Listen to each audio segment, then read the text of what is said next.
audio, or you can even watch back. Giving players all the props, or put them on blast. We don't give no hot takes, only talk facts. We're giving all our devotion, riding high on this wave of emotion. Going all out, yeah, cause this is our time. No, ain't no stopping us till we reach the finish line. All in, we came here to win. We're gonna give everything. S-I-C-K on the run. S-I-C-K, sick. On fire, we're ready to fight. We'll bring the house down tonight. S-I-C-K on the run. S-I-C-K, sick. Play it on the car ride, play it when you lounge.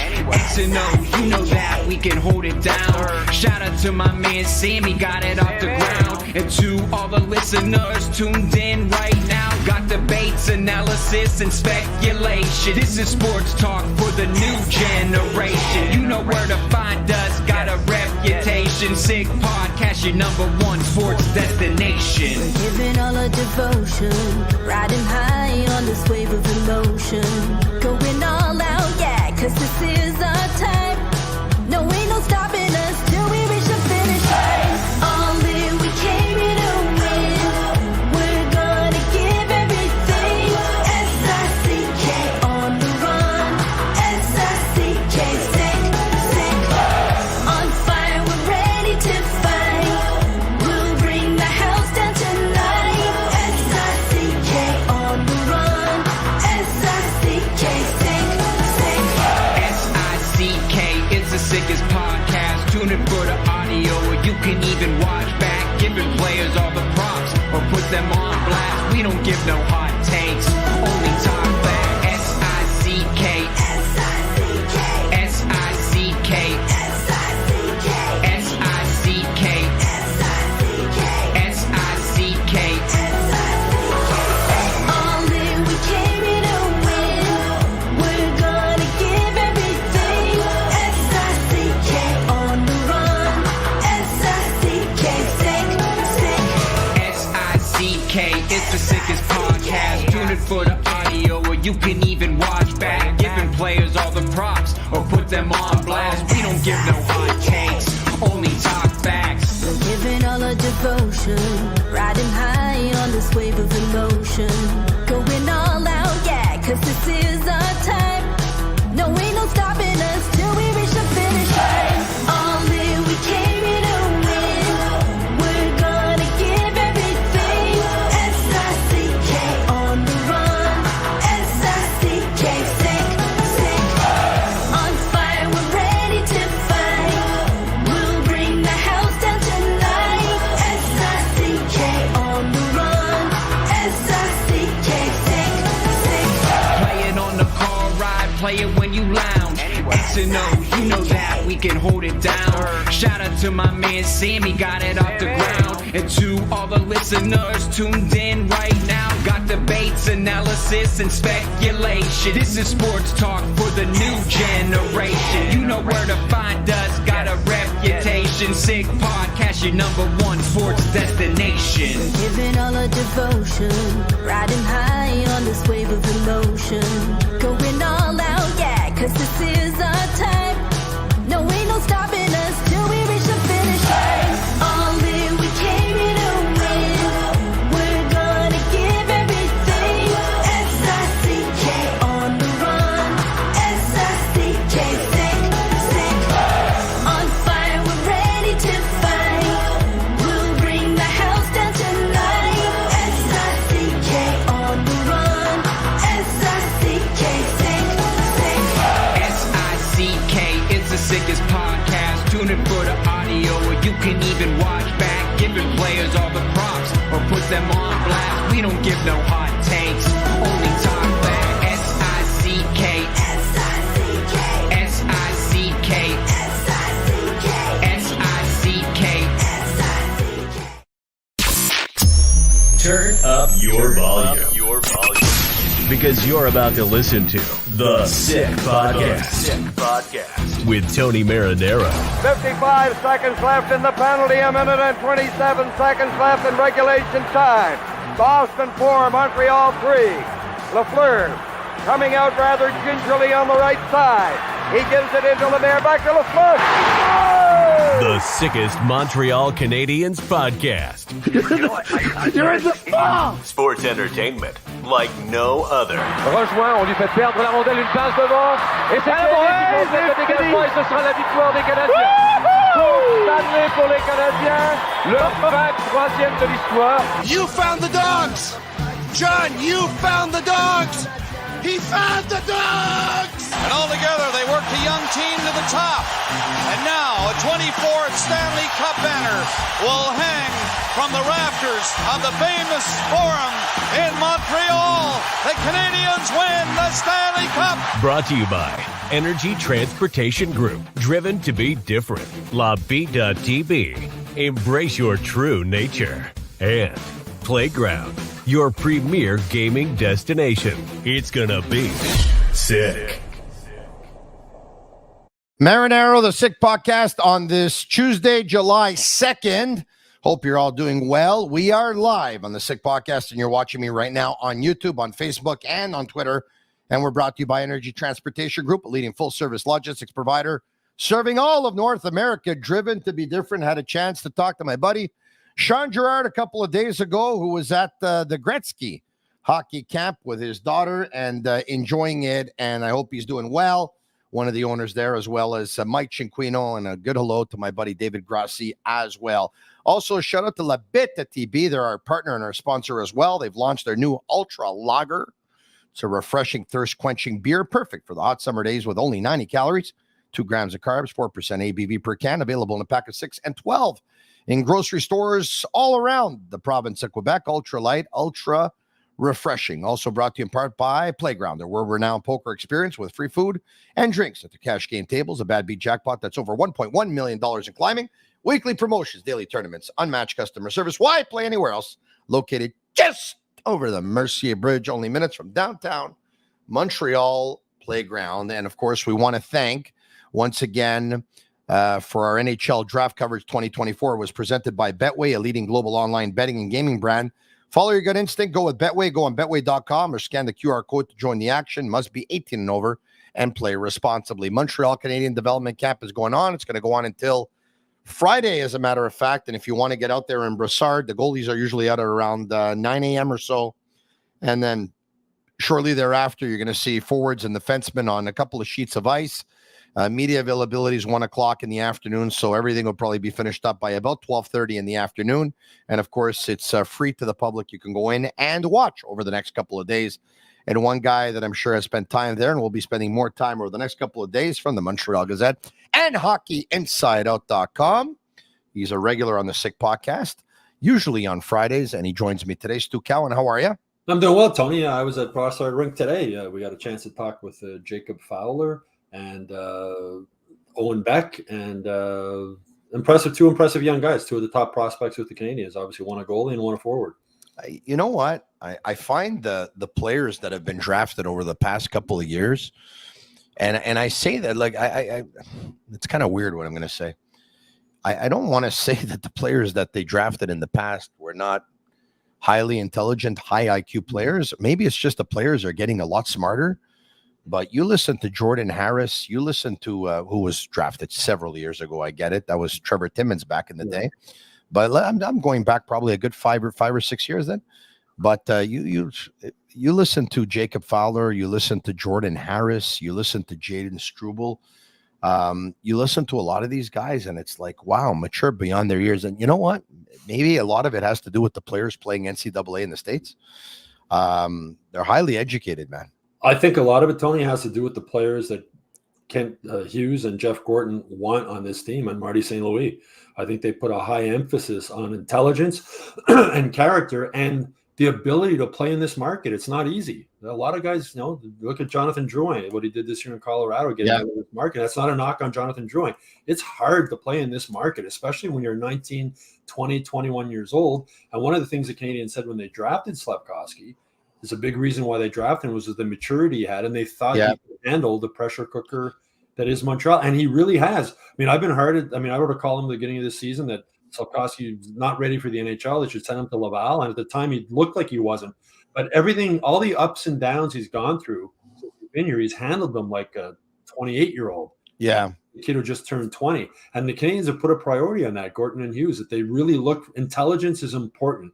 And talking with Owen Beck today, well-spoken, smart kid, won academic awards when he played junior hockey in the OHL. He's also bulked up significantly. Like he looks like an NHL player now. He said he weighed in today about 195 pounds. And Jacob Fowler looked slimmer because one of the knocks on him was conditioning when they drafted him. He went to university, NCAA. He talked about, I spoke with one of his coaches earlier, about a month ago, nutritionist, working on the ice, off the ice, on the ice, the weight room. Yeah. He looked, when I saw him last year at development camp, Jacob Fowler, he didn't really look like an athlete. He didn't look like a professional athlete. Yeah. He does in 1 year. And that's just, it's the commitment to putting in the work to do it. And as you said, the NCAA route, it offers, like you go back to Louis LeBlanc. I mean, the biggest mistake Louis LeBlanc made was leaving Harvard University. You're right. You're right. 2 years. I agree with you. He was going to spend with Harvard. He was going to spend more time in the gym, which is something he had to do because he was very, very. He was really thin, really thin. But it's funny everything you're saying because and I wasn't going to start this way, but I'm happy that we did because didn't you notice how Bobrov actually talked about one of the things that he really liked regarding the Demidov pick is that they asked Demidov, how are you going to be able to handle Montreal? He talked about it, right? And he said that Demidov wanted the pressure of Montreal. He asked for the pressure of Montreal. So you can tell by these conversations, the Canadiens are asking their players in these interviews. They're asking the prospects when they meet with them, how do you feel about being able to play in a pressure environment like Montreal? How are you going to handle it when you go 4 or 5 games without a goal? And you compare like Jesperi Kotkaniemi, and I liked Jesperi Kotkaniemi when he was here. And this isn't a knock on Kotkaniemi. I couldn't have handled that kind of pressure as 18 years old playing in Montreal with the folk. I don't think a lot of people could. But with Kotkaniemi, when things were going good, you could tell they were going good, and you probably agree with this, Tony. And when things were going bad with Kotkaniemi, you could tell like he was down. His attitude was different. The way he handled himself was different. With Slafkovsky, he's the same. Like ups and downs, lows and highs. He has the same personality. He's the same temperament. He's still funny with the media. He's still engaging when you talk to him.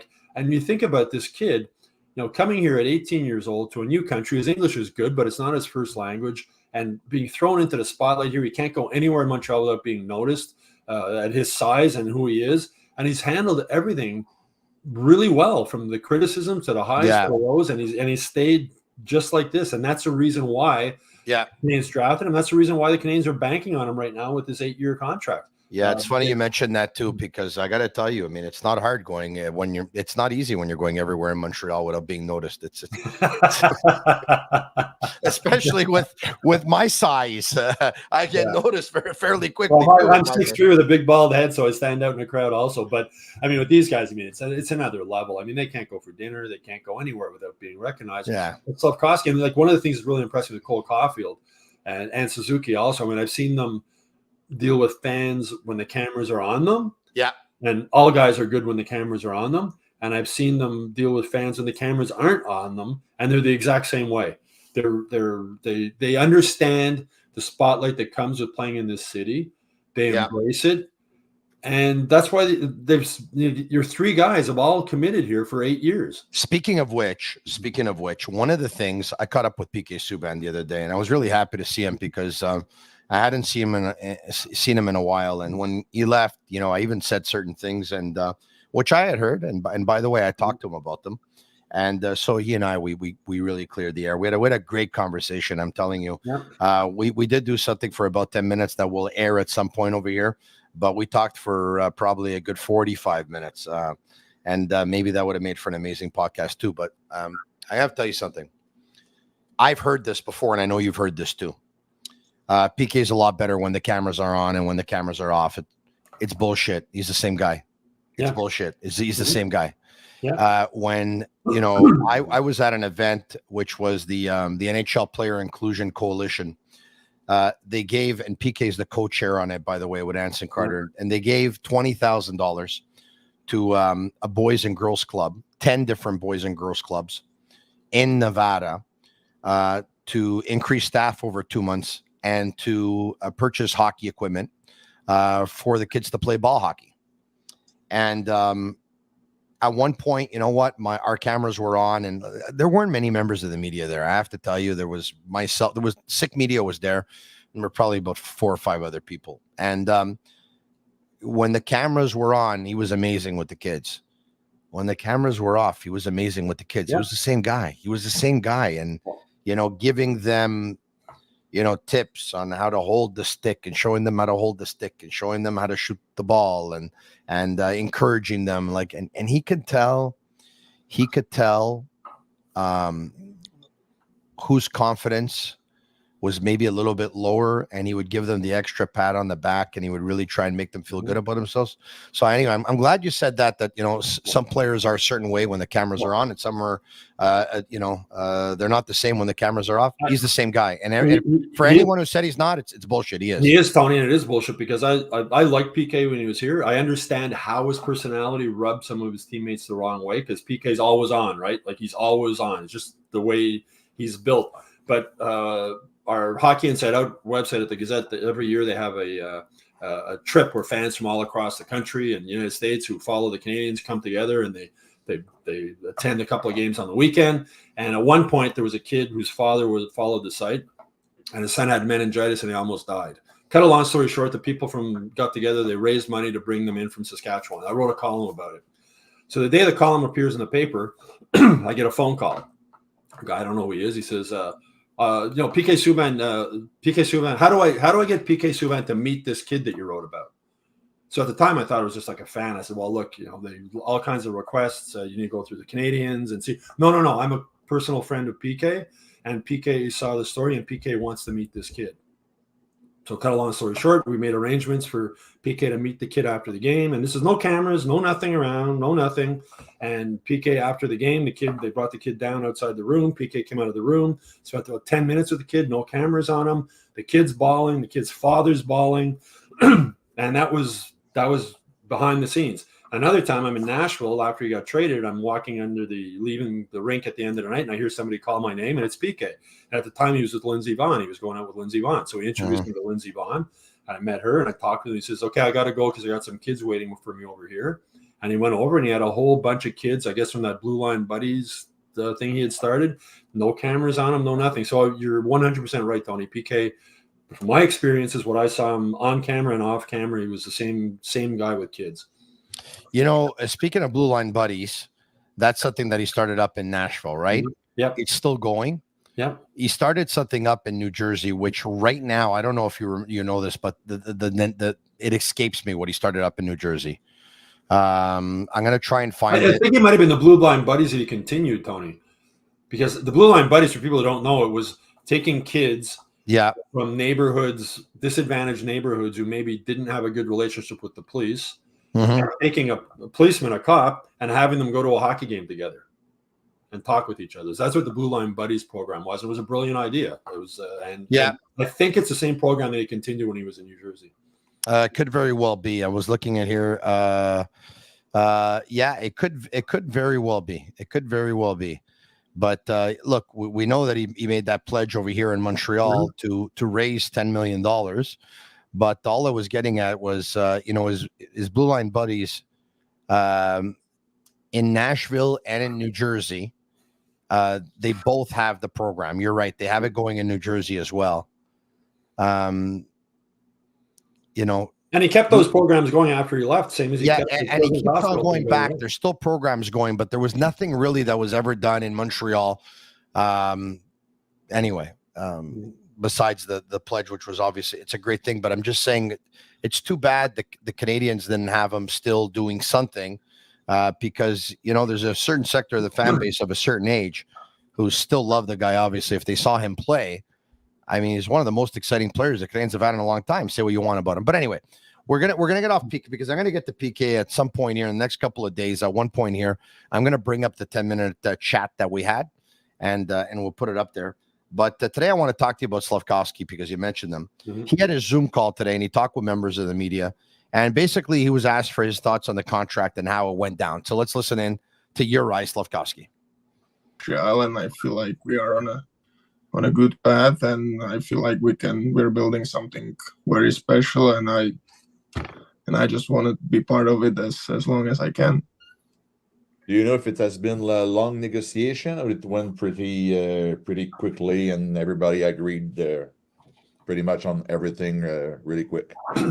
I mean, it went by pretty quick, and yeah, there wasn't much talk. I mean, there was a lot of talking around it, but I knew I wanted to resign, and if there would be a chance, well, for me, it's not about money, so I will take everything. I just want to stay. To me, it's not about money. I just want to stay. And then JF Chamon asked him, what's more important to you, the term or the dollar amount? Let's listen in. To know, what was the key for you? Was it really the term with 8 years, or looking for money-wise? Well, for me, it was the 8 years. I mean, if I wanted, I don't know, more money or something else, I could wait, or I could think about all these other things. But I feel like it's done now, and it's out of the way, and I don't have to think about it. I can just focus on playing and focus on winning, and that's the most important thing to me. So, and I'm happy that I have a contract for another 9 years with Montreal, and I want to win, and I want to build something special with the other guys. All right, there you have it. For me, it's more about the term. 9 more years with Montreal, because of course the contract kicks in. After next season, and that's the most important things to me, because I want to win with these guys. Isn't that something? It is. I mean, he says it's not about the money. It is about money, because it's of course. The first year he's getting a $7 million signing bonus next July 1st. He's gonna make $10 million next season. So it is about money, but I understand why he's saying it's not about money, because he could have not signed right now, bet on himself this season that he's going to score 30 goals, let's say, and he would have got more money next year. But also, he might get hurt this year, or he might struggle this year, and then he's going to get less money. So it's a case of, I mean, $60.8 million for a 20-year-old kid. Like, wow. Like this, I asked him a question, like, how do you even wrap your mind around that? And he had a great answer. He said, well, I've got people smarter than me around me who will deal with the money stuff.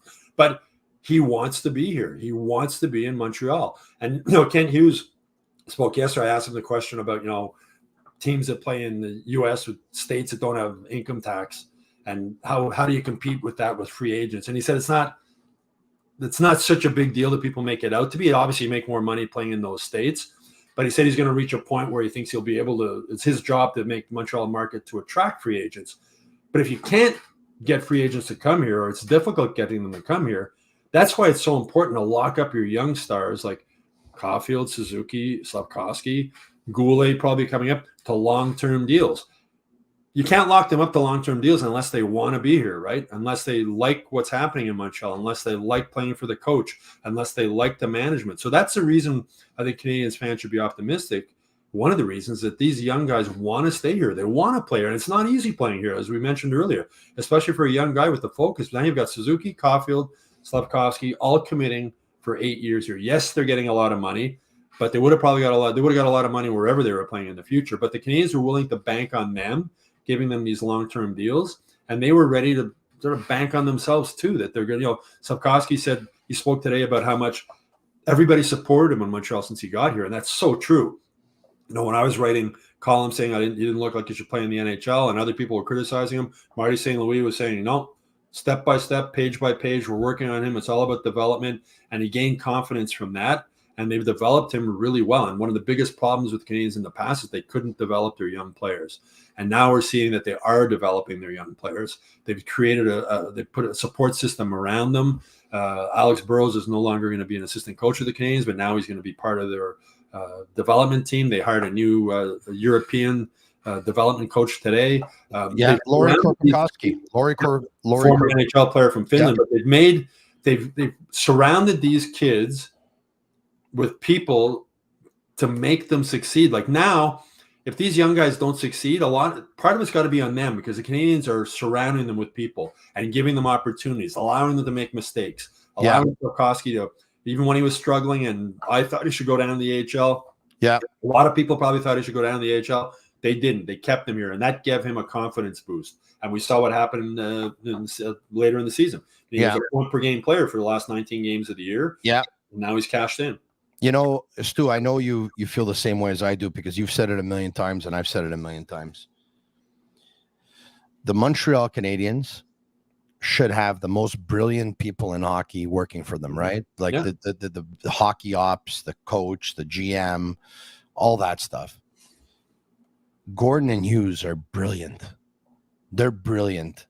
Like, for them to send out Gordon the other day because he plays poker better than Hughes, to downplay the whole stuff about Demidov, not to tip off other teams, and Hughes to admit that they didn't go to Buffalo at the Dan Milstein Combine because they didn't want to tip off other teams how interested they were in Demidov. You know, so many fans and so many people told me, oh, man, bummer, the Canadiens aren't interested in Demidov.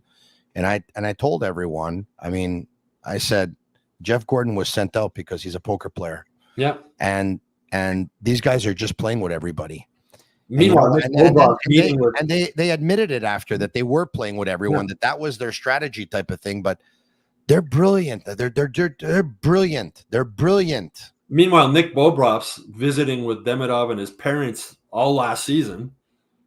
You know, the kid wanted to come to Montreal. They knew he wanted to come to Montreal. Ken Hughes said they would have taken him with the number 2 pick. They had him number 1 on their list because they didn't even have Celebrini because they knew he was going to go number 1 to San Jose. So the Canadiens had the number 2 pick. They were going to take him.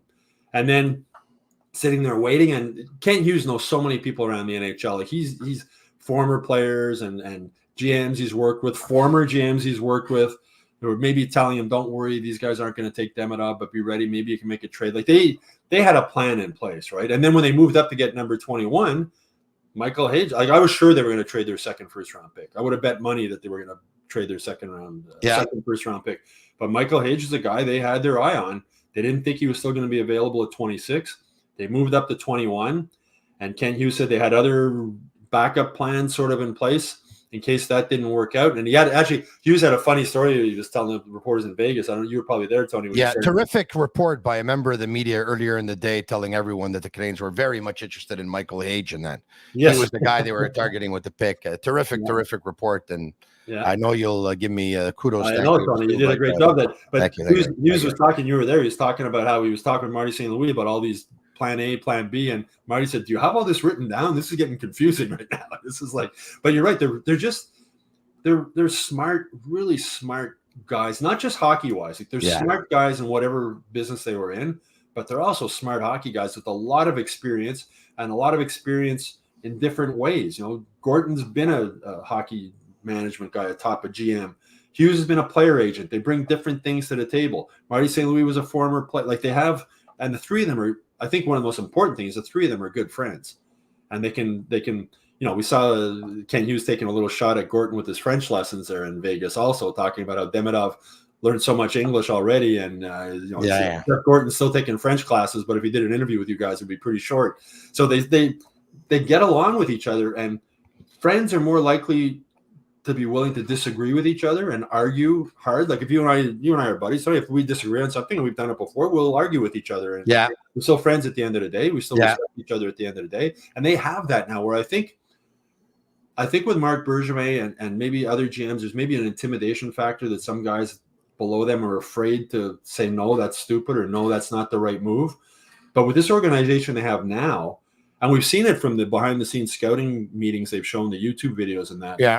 They want people to disagree with them. They don't want yes men, right? They want people to disagree with them and have different points of view. And that's why they have so many different people. Now Paul Byron's involved in player development. You got Vinny LeCavalier. You look at the people that they have now in this organization. Yeah. And it's going to be interesting to see when that happens now with Alex Burrows. Are they going to hire another assistant coach? Kent Hughes said he was going to leave it up to Marty St. Louis. I've said all along, I think they need a coach behind the bench with head coaching NHL experience, more experience than what they have now. It'd be interesting to see if they go that route. Yeah. But they're smart guys. And it's like the adults are in charge now with the Canadiens, right? You have adults running the show. Yeah. Listen, there's a message coming in on our YouTube live saying that Elliot Friedman told everyone that Elliot Friedman says that everyone knew the Canadiens were going to take Demidov. Okay. Mm-hmm. Yeah, maybe I can understand that too. But here's what the difference is. And by the way, somebody also says Elliot Friedman makes up stories. That's bullshit. That's not true. Okay. No. Elliot Friedman does not make up stories. All right. Listen to me carefully. And Elliot is also one of the nicest guys you'll ever meet. Listen to me carefully. I've been in the media for 22 years. Okay. I know who's a real one. I know who's a fraud. I know who's a poser. I know who's good. I know who's average. I know who works hard. I know who works smart. And I know who doesn't work very much. Okay. Elliot Friedman is amazing at what he does. He's amazing. Okay. Yep. He's amazing at what he does. He is one of the best insiders for hockey in the world. All right. You can count them on one hand, folks. The best of the best, the cream of the crop, they're on one hand. Okay. Elliot's on that hand. All right. So I know Elliot a little bit. We've never gone out for lunch. We've never gone out for supper. And I don't think we've ever been on a phone call that's ever lasted 30 minutes. But I'm going to tell you something. Elliot's amazing at what he does. If he tells you that based on his conversations, everyone knew the Canadiens were taking Demidov, I believe him. The other part of that, tell me that he makes up stories. That's bullshit. He doesn't make up stories. But I will say this, though. I believe Elliot when he says that everyone thought the Canadiens were taking Demidov. But that's not the point here. The point is that the Canadiens had so much intel on Demidov, so much that if other teams would have had the intel the Canadiens had on Demidov, the other teams probably would have taken Demidov. So the other teams knew the Canadiens wanted to take Demidov, but I also knew they wanted to take Demidov at 5. That doesn't mean they knew they would have taken Demidov at 2. That they didn't know. No. But they did know they were going to take him at 5, but they got him at 5. And the other side of that is that the Canadiens probably knew that the 4 teams ahead of them weren't going to take Demidov, right? If everybody knew the Habs were taking Demidov, the Habs probably had a good feeling that the 4 teams ahead of them weren't going to take him, or they would have worked harder maybe to make a trade to move up. So as Kent Hughes said, the first round fell into place perfectly for the Canadiens. They got the 2 players they wanted. They surprised me. I wasn't shocked with the Demidov. Like, I think at that point you have to take him, right? Yeah. Passed on Michkov the year before, and here's the best forward out there, and ranked number 2 by Bob McKenzie. You talk about people are on that one hand. He's one of those guys. At number 2, they almost had to take him, right? But again, I thought they would trade their second first-round pick, and they didn't. And I'm looking forward. We're going to talk with Michael Hage tomorrow in Brossard, and he'll be on the ice for people that are on. The goalies, as you said earlier, they're on the ice at 9:15. The players are on the ice at 11. And it's open to the public, so it's always worth going out there. But I'm looking forward to watching them. I've seen video clips of them and whatnot, but I'm looking forward to seeing them live there tomorrow.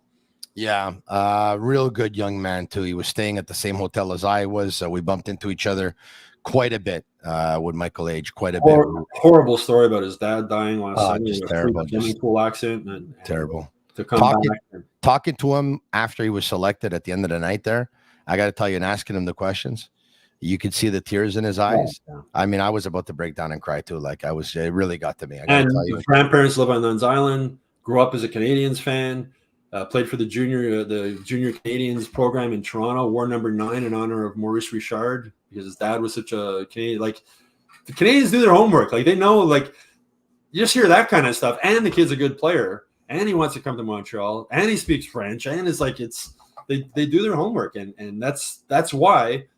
If he had been picked before it was a Canadiens pick, I think they trade that pick. I think they were gambling. Kent Hughes figured he would not be available at 26. He probably would be available at 21.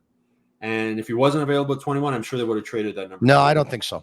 I'll disagree with you on this. No, I think Hage is the guy that they wanted. Yeah, unless they had another guy slightly below him. Yeah, but they had a backup plan. And listen, Sacha Boisvert was one guy that they liked a lot too.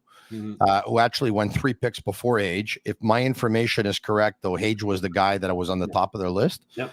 But they had other guys that they were willing to take. Like, for example, I don't think they were the presidents of the Cole Iserman fan club. Mm-hmm. But at 21, I think there's a chance they would have taken him. But, you know, when people were talking about taking him at 5, like, it was never a thought. They were never going to take him at 5. But also, what I'm saying, you need 2 to tango in a trade, right? So it would also depend on what other teams were offering them. But I think, like I said, I was almost certain for the 3rd year in a row they were going to trade their second pick in the first round. Yeah. All right. Let's hear again from Slafkovsky on. We're speaking about pressure before, on the pressures that come with this new contract now of 8 years at $7.6 million per year? I just feel like he's always got to keep working like he did and just trust himself, because either him or anyone, like, it's already a really good player, and obviously you're not gonna score 3 goals every night, but you just have to trust the process and trust your teammates and do the little things right that games wants you to do, and then it will come. And obviously there is a pressure around it because it's a lot of money, but you're not gonna have 8 full years and with every single game being good. So you just have to stay focused for the goal, and our goal is, I don't know, something bigger than, I don't know, just scoring 30 goals a year or something. Yeah, this guy can handle the pressure, huh? Yep. And the thing, as I mentioned, like, it's remarkable the improvement he made last season. It really is, from the first half of the season to the second half of the season. He looked sort of lost. You know, the game was moving too quick for him earlier in the season. He was struggling against along the boards in his own end. It just was coming at him. He couldn't process everything that was coming at him. And then a turning point was when Nick Suzuki went to Marty St. Louis and said, "Put him on my line," right?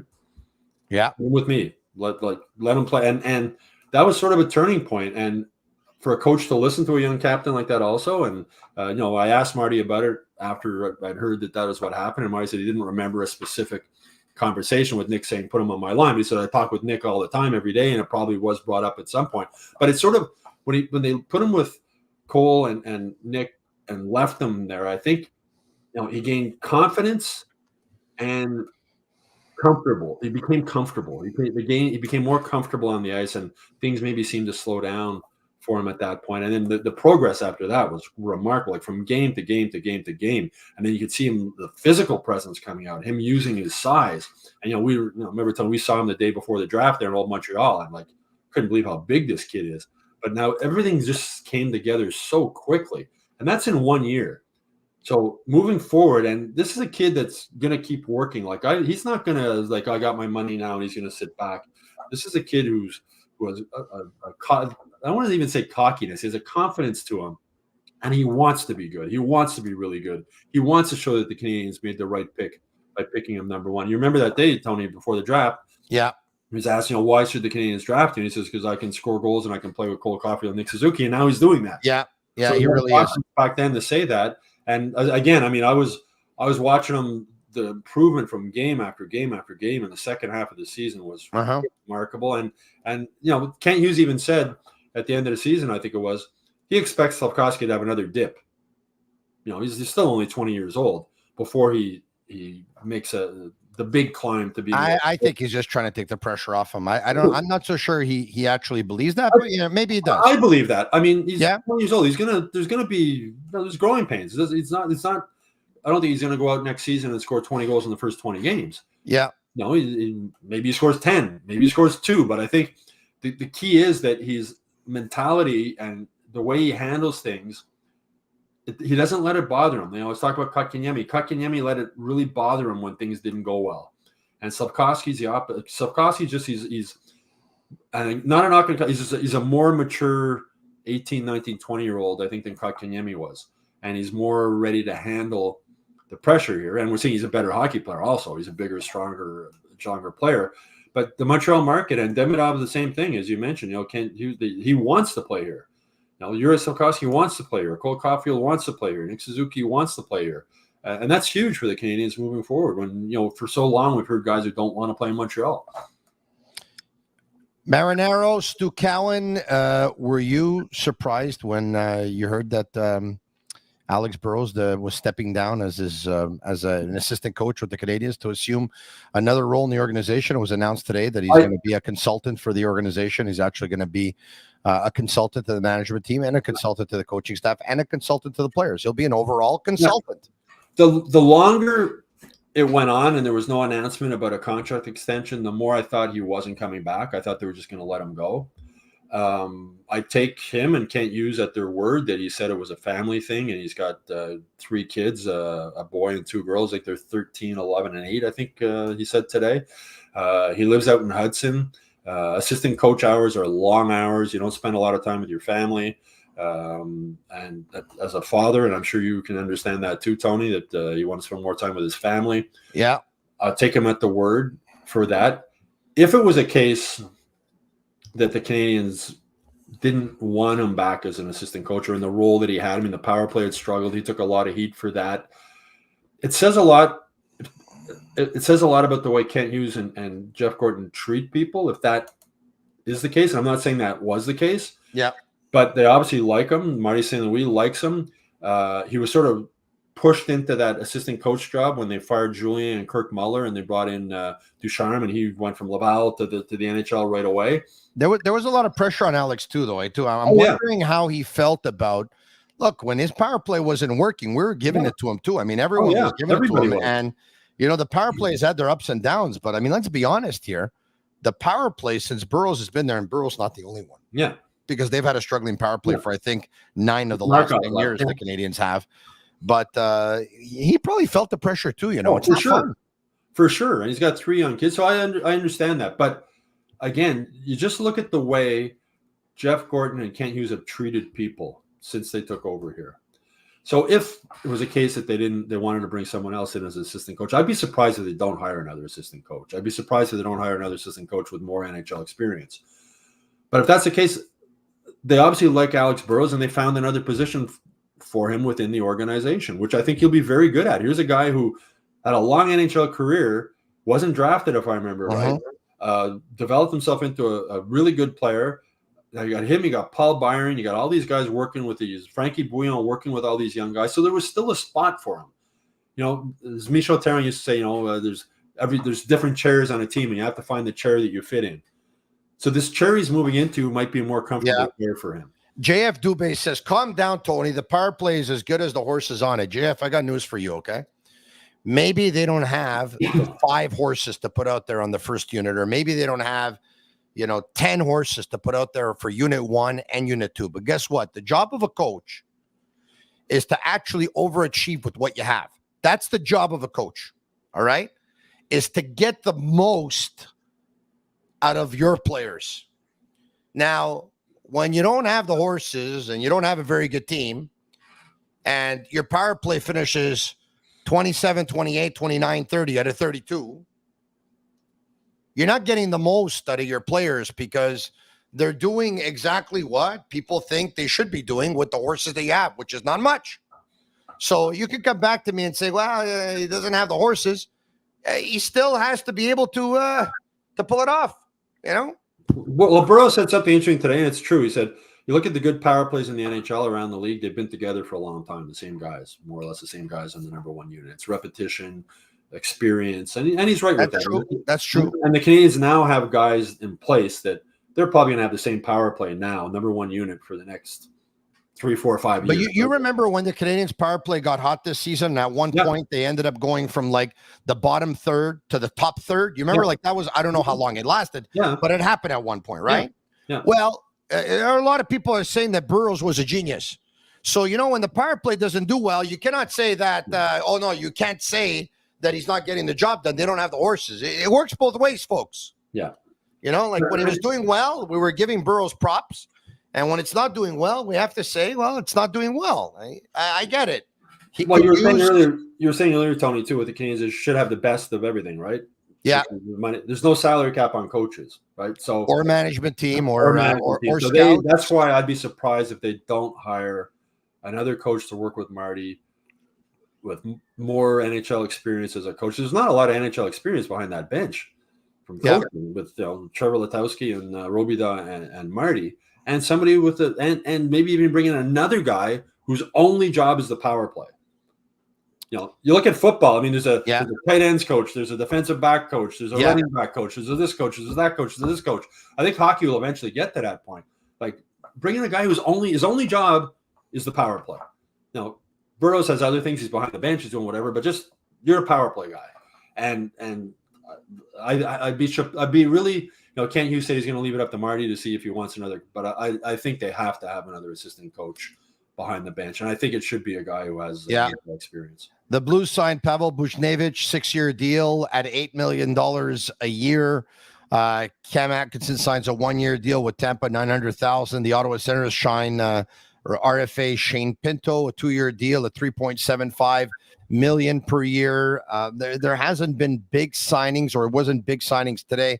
Good for Thomas Tatar, by the way. Former Habs signs a 1-year deal of $1.8 million with the New Jersey Devils at 33 years of age. Also good for Corey Schooneman, former Montreal Canadiens Laval Rocket defenseman, signs a 1-year deal with St. Louis Blues at $775,000 at 28 years of age.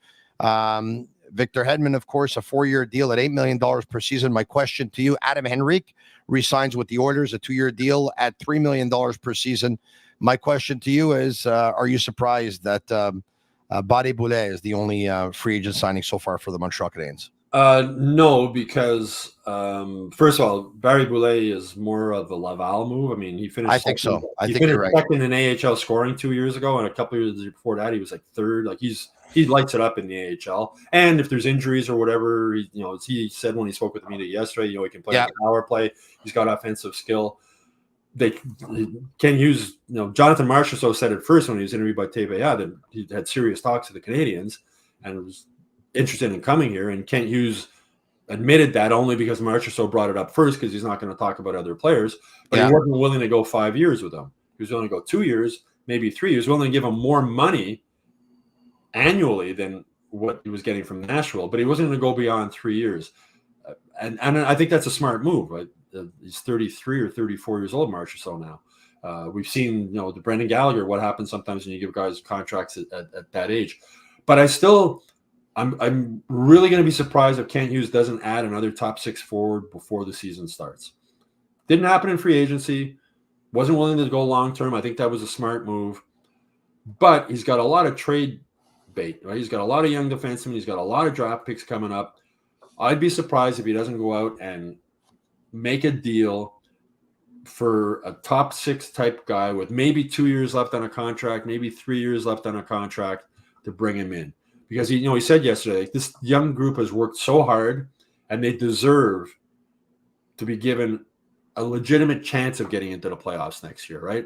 And the way they are with the forwards they have right now, they don't have the firepower, right? Demonov's at least a year away, but I'd be really surprised. I don't think he's done. The free agent market, he went into it with a plan, and he had a great quote. He said, sometimes when you go into free agency and you're determined you're going to do something, you do something you wish you didn't. And right away, I thought of Marc Bergevin and Carl Alsner. That was a case of we got to do something, and he signed Carl Alsner, and after losing Andrei Markov, and that didn't work out so well. So I think for Kent Hughes, he went into it with limitations of what he was willing to give a guy like Marchessault, not more than 2 or 3 years. We can maybe give him more money than other teams, or we're not going to give him the term, and I think that was smart. But I think he's going to do something trade-wise to try and get another top 6 forward to join this team before the start of next season. I agree with you. On that note, thank you so much for joining me, my friend, and I will see you in Brossard. All right, Tony, take care, bud. All right, there you have it. Stu Cowan of the Montreal Gazette and HockeyInsideOut.com. Once again, special thanks to Energy Transportation Group, to Bittt, to Tibi, to Playground, and to Betway, and special thanks to Shane Gaumont and Master Control and his assistant, Jimmy, formerly from the Foulam Restaurant. And special thanks to the entire Cavallaro family. And special thanks to all of you for watching and listening on all our social media channels. If you like it, share with your friends, comment sick. Please leave us a 5-star review on Apple. That really is our way of feeling the love. If the reviews go a long way, by the way, in getting a good scoring and all of this. And I think we deserve it. I think so. Anyway, we'll be back tomorrow. I look forward to hearing from you and seeing all of you. And for Shane Gaumont, have a good night. Ciao. I'm Marinaro. And that's a wrap. Hope you don't miss us too much until next time. Follow the Sick Podcast with Tony Marinaro on YouTube, Instagram, Facebook, Google Play, and Apple Podcasts. The Sick Podcast is brought to you by Energy Transportation Group, driven to be different. LaVie.tv, embrace your true nature. And Playground, your premier gaming destination.